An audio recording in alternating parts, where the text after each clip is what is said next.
and a former prosecutor for the Department of Justice.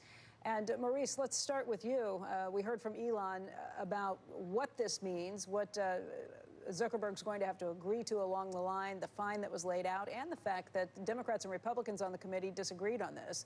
The two Democrats dissenting, saying that they wanted to see stricter punishment. Republicans saying this is the best you can get and more that you'll get from court. What do you think? It's always hard to, look at the counterfactual of what would have happened if they had gone to court. But I think what you're hearing now is a far different tone than what you heard when the FTC shut down its investigation in Google and had very much sort of a light touch antitrust mentality. Here, what you're seeing is a greater bipartisan concern about the power of these dataopolies and how do we rein them in. And so you think that this has more teeth than what we've seen from the FTC in the past? Oh, absolutely. I mean, when you look at when they closed the investigation in Google, that was possibly the weakest recourse they could have chosen. They asked for voluntary commitments by Google. They didn't even use the ordinary consent decree mechanism that's typical in these matters. And flat out, they told the public originally, oh, there wasn't really any evidence of wrongdoing. And then when it came out through the Wall Street Journal, the internal memoranda by the legal staff that pointed out evidence of anti-competitive intent and behavior that was later picked up by the Europeans, that created really the groundswell of the progressive antitrust movement that you're seeing today. Gene, we see the stock down 1.25%. I mean, I guess the good news for investors is that this is kind of a deal that's finalized. You see what the monetary punishment's going to be. It clears them of any additional privacy violations from the time period from 2012 through now. But you do see the stock down. You think that's more a reflection of this deal or an idea that the Department of Justice is still looking at all of these big tech companies and that this deal with the FTC doesn't necessarily clear Google or clear Facebook from any potential problems that they'd be dealing with the Department of Justice?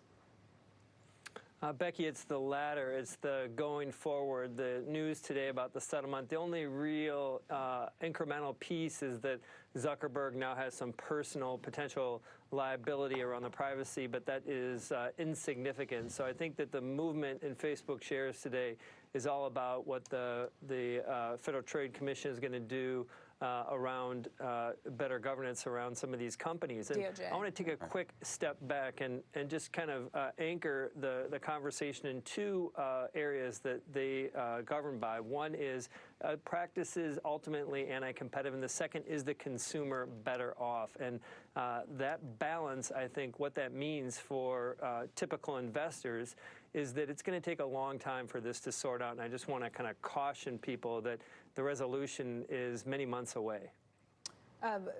Maurice, Gene just touched on this idea of the privacy potentially that Zuckerberg would be on the hook for.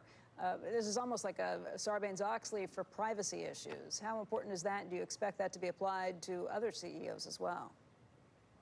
Oh, I think there's going to be now a greater accountability on the part of senior executives on privacy. And I think one important thing that you're seeing with the Germany's Bundeskartellamt is starting the merging of both competition law and privacy law, and that we can have too little privacy protection as a result of too little competition.